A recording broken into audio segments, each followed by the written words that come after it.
Hello, Rik. Hello, sir. How you doing? I'm fine, thank you. Listen, you are the owner of Birmingham Homeless Outreach. Yeah. And someone's getting excited there. You've just recently acquired a building at 186 Barford Street, Dubgasm. Now, what's your plan for this? Because so you work with homeless people. What's your plan? The plan is to have this building up as a residential for the homeless, not just for the homeless, for the community to come into all walks of life. Like if anyone's struggling now, we can give them food and everything goes like that. We're trying to get the homeless to come in off the streets and stay here where they can do the washing, they can eat, they can come in over night time when it's raining and chill out in the big hall. We need to make awareness of what we're doing here. The council needs to see what we're doing and support us behind the project, what we're doing. Which is, I mean, so this is great. So Rik, this building itself, do you own it or are you renting it? I rent it. So you're renting it. So what's your commitment at the moment that you're having to pay per month? Or £1,200 a month. So you're having to pay £1,200 a month. So how are you raising that £1,200? We're doing fundraising, different things. We fundraise and everything else.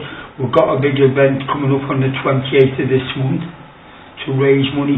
We're doing one on the 3rd of December to raise money. We've had help from Dubgasm, Kiran. That's raised money for us, which that we've had to buy stuff with and everything else. We've got support of the local community around here that are donating clothes and everything. The main thing is we need all types of builders to come in, from electricians to labourers, to give us a hand and get this place up and running. So, in terms of your plan, you want to have, it's a central location for homeless people. Yeah. Does it matter if they're not of British background or of different nationalities? Or what nationality they are. The door's open to every nationality. We don't turn anyone away. Everyone struggles, everyone's on the street, all different nationalities. They're welcome to come through our doors. So anyone who is homeless will be allowed to come here. Yeah. Now, what is your plan? Obviously, you want to do all this work. You need to, I mean, I'm looking around and it's pretty bare at the moment. You know, there's few bits and bobs and what have you. So there's a lot of infrastructure that you require. Yeah. Have you got somebody building your kitchen? We've got the Sikh community from Coventry now coming in doing the kitchen and everything else. They're putting a shower in. They're doing fire doors on the entrance as we come in and all that. Okay. And what about your bathrooms and your toilets? Have you got somebody doing that? Do you need plumbers? We need plumbers. We need people that can do walls, build up little cupboard stores where we can put stuff in. Okay, so do all the fittings and what have you. So you need skilled traders. Yes. How can skilled traders contact you directly? They can contact me through our Facebook or you can contact me through my phone number. So firstly, what's your Facebook page? It's Birmingham Homeless Outreach and it's got the charity and the charity number on.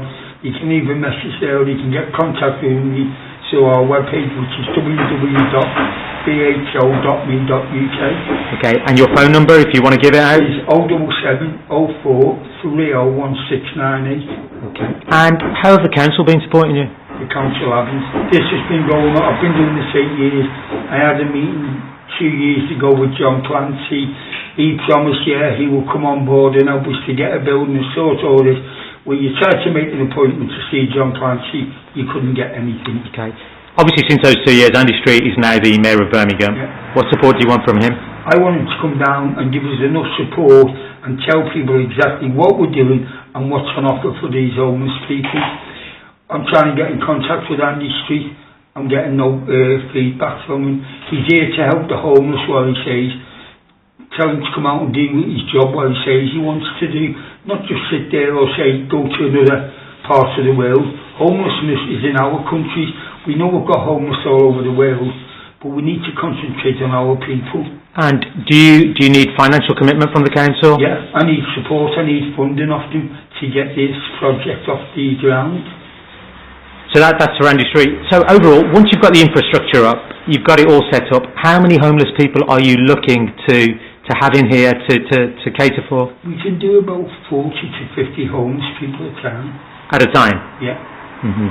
And so what, they'd be able to sleep here? Yeah, they'll be able to sleep here. Once we change over to change the use to what we're doing, you can sleep here. And what we're doing is the way we're going to work it.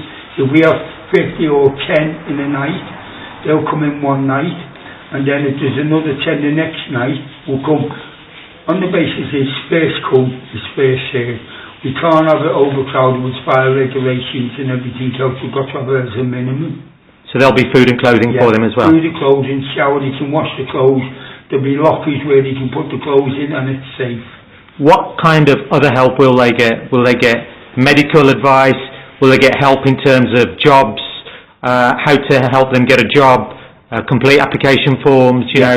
We'll have people here like nurses. If there's anything wrong, they can see the nurse.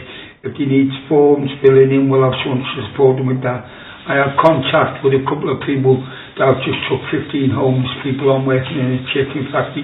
They've got more places for the homeless for them to work.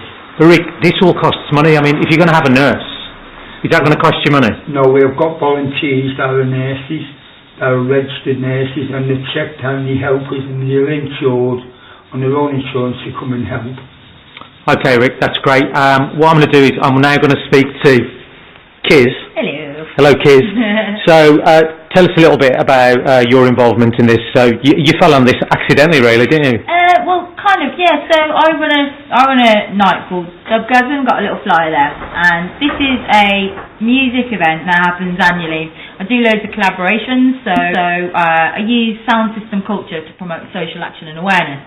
So, I've given money away to the food bank, done door collections of food and stuff.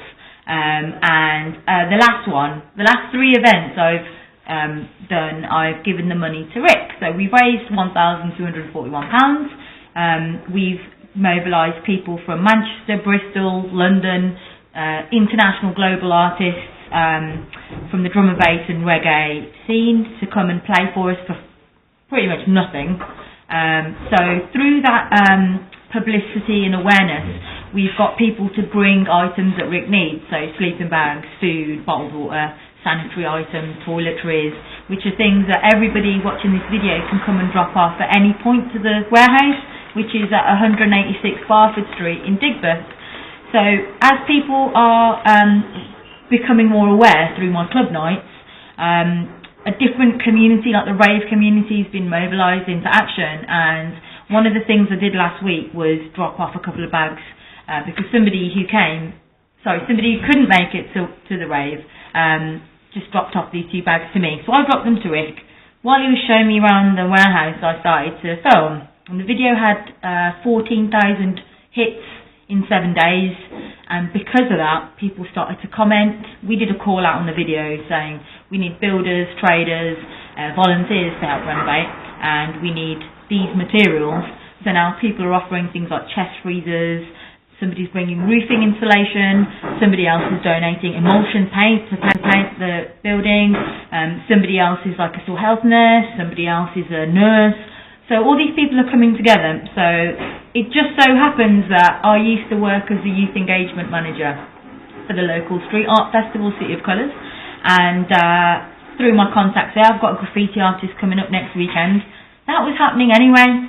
So I've put up a Facebook event called Dubgasm Warehouse Renovation Project, and as I'm going to be here painting anyway with the graffiti artist, I've opened out to allow anybody who wants to come along and join. So that's this weekend? That's this weekend, Friday the 27th of October until Sunday the 29th of October. To help in terms of decorating? Yeah, so we're going to have like a building supervisor, like a construction site manager, and we'll have a folder of jobs.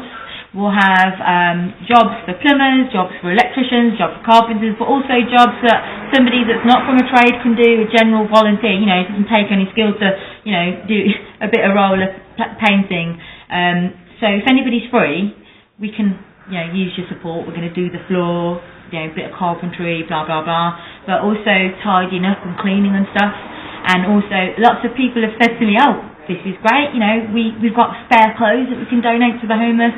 I've told them to just come on that weekend and drop them off, but again, this building is not going anywhere. There's always people in here, from about, is it 2 or 3 o'clock, Rick?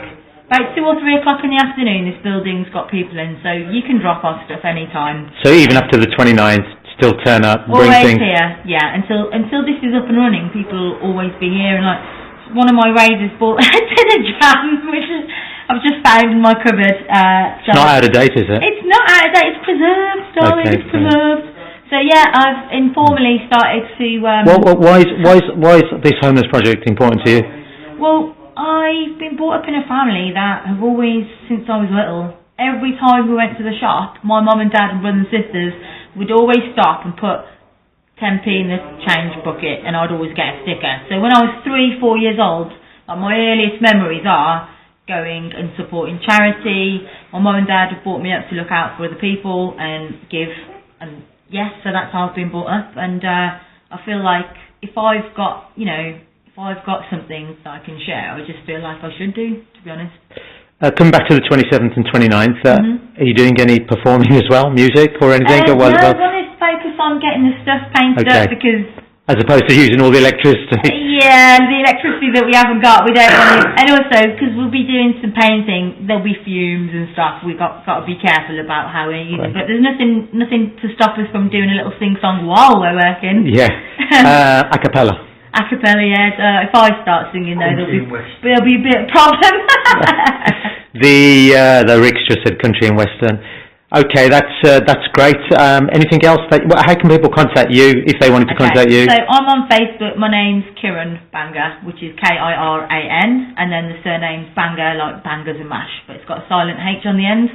So I've just literally been getting people say to me, "Oh, we want to help." So I've just been pointing them in the right direction, and all I'm doing is getting together a list of what people have offered to help and just passing it on, kind of thing. But doesn't seem to be anybody taking that role at the moment with Rik, so I'm here if anybody wants to go. So, and I assume on the Facebook site there'll be a list of things that you do need, or what Birmingham Homeless Outreach does need. If you look at Dubgasm Warehouse Renovation Project, it's got a list of what we need, so builders, tradesmen of all sorts, you know, artists, volunteers to help with the soup kitchen long term, that would be great.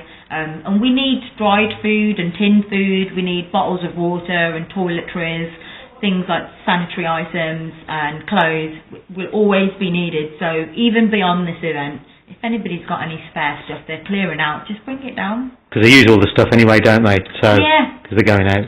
That's it, yeah. That's great. Thank you very much for your time. Cheers, thank you.